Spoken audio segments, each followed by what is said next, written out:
badan antarabangsa, berkalangan mereka juga di rantau ini untuk dapat menjaga pandangan, terutama menunggu supaya Malaysia dapat menarik laporan dari luar negara.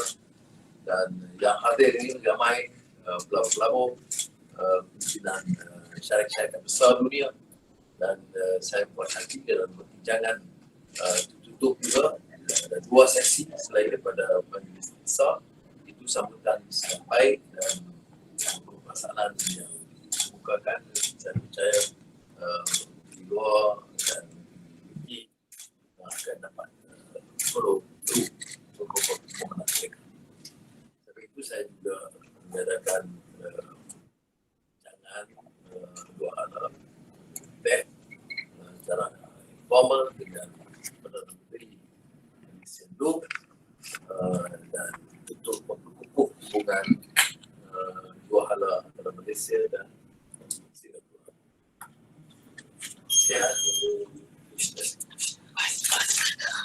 Dato Seri, boleh extend a bit when you were saying about the Goldman Sachs, the fact that we are going all the way, what do you exactly mean by that? Yeah? Ini kita tahu, kita dah memperoleh sebahagian daripada tuntutan kita atau kehilangan dan kemudian MDB, dan selain daripada khususan dibuat oleh rakan-rakan Menteri dan pasukan mudah-mudahan termasuk kejayaan kes IPIC yang pelaksanaan baru ini masukkan itu 1.8 bilion ringgit tambahan dari ada juga saya bentuk tentang masa tugas khas yang dipimpin oleh Johari Gani, dan pandangan kita adalah supaya terhadap Goldman Sachs itu diteruskan. Goldman Sachs memang bagi kita sama sedikit tapi tidak memuaskan, dan sebagai satu badan yang turut bertanggungjawab dalam kes harus respon dan beri kerjasama supaya kita dapat pulangan yang adil.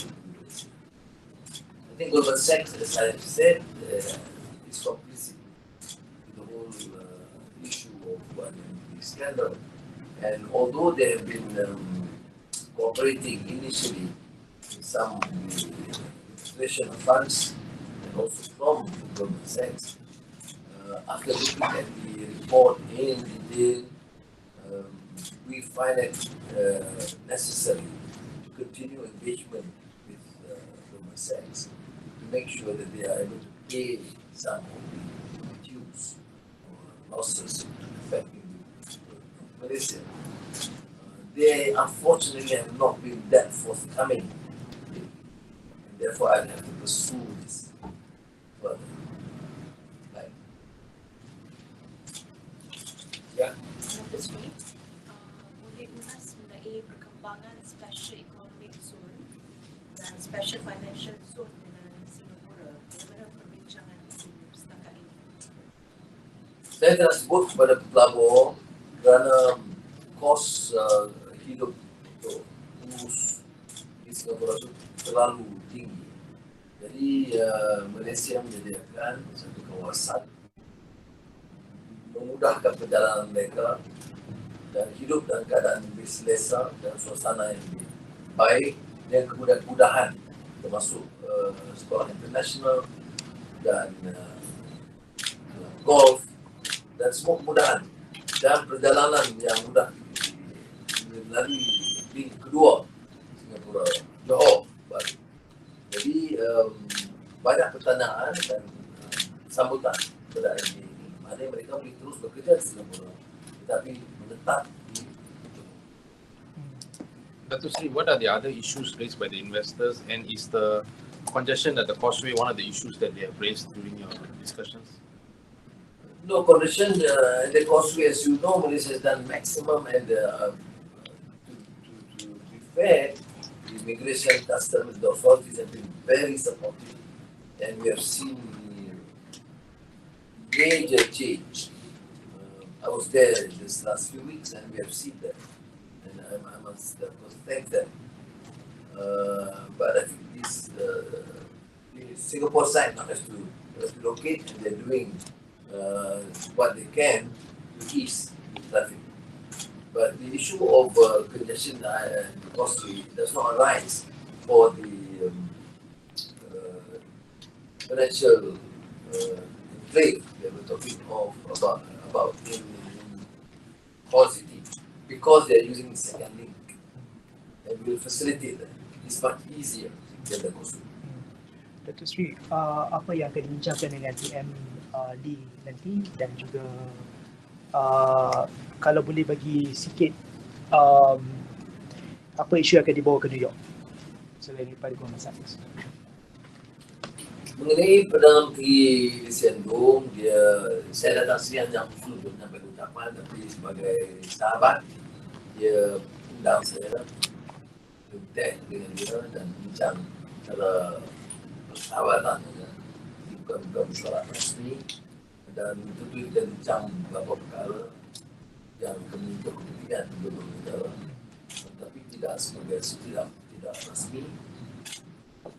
Dan saya tentunya bangkit beberapa isu lain, termasuk cadangan kita kawasan perumahan khas rakyat yang bekerja atau kurus yang bekerja di kurus asing bekerja di Singapura. Mengenai New York, tentu ada beberapa program selain daripada Sidang pada Dato. Kita akan selaraskan juga pertemuan dengan Labor, Islam, dari Amerika dan dari dunia. Ada nama penting juga. Dengan Menteri luar, kita akan bersama dengan Presiden Erdogan dalam sidang Singapura yang penting.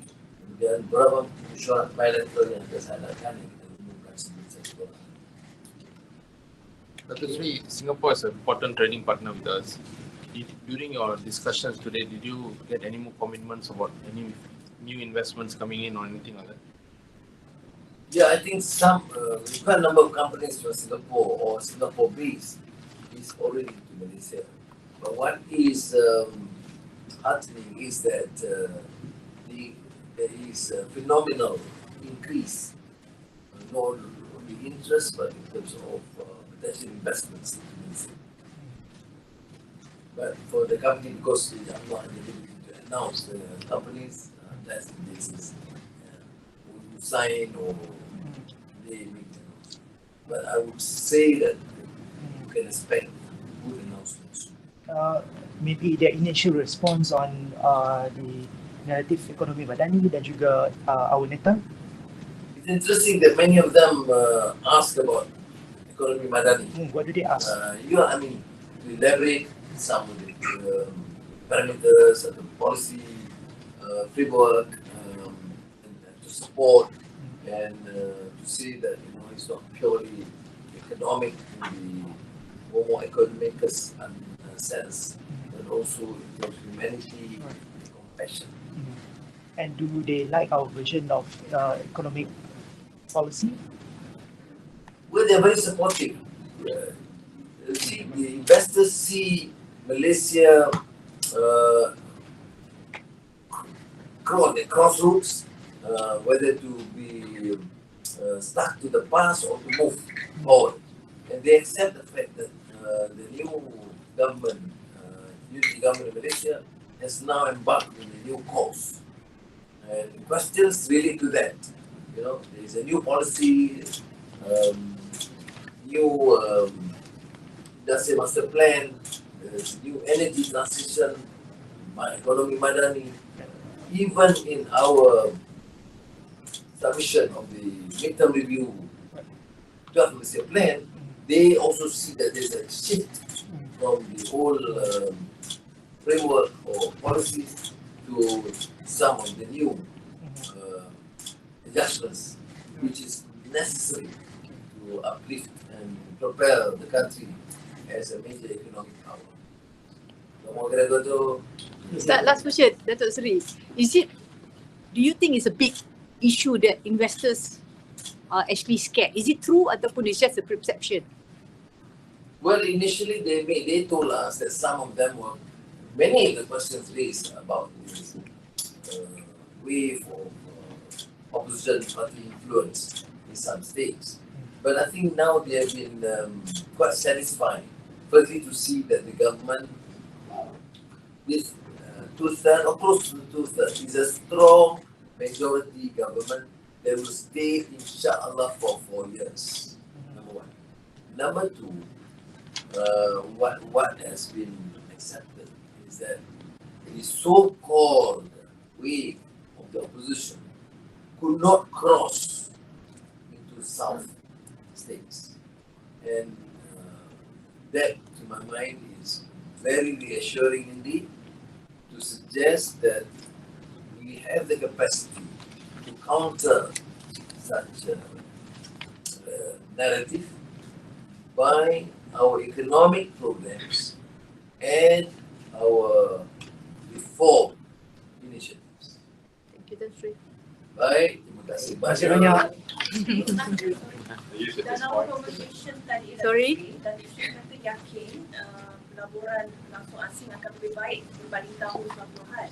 Berdasarkan apa dasar yang jelas tu, mungkin Dato Sri boleh jelaskan apakah yang dimaksudkan dengan dasar yang lebih jelas. Dasar tu kita sebut ekonomi madani, transisi tenaga, plan industri dan kajian separuh tengah dari segi pembangunan, proyek pembangunan lebih jauh, lebih cepat, lebih besar. Dan insyaAllah bulan depan landawan dan okay. Thank you. Dan yang nak soal lambat jumpa Menteri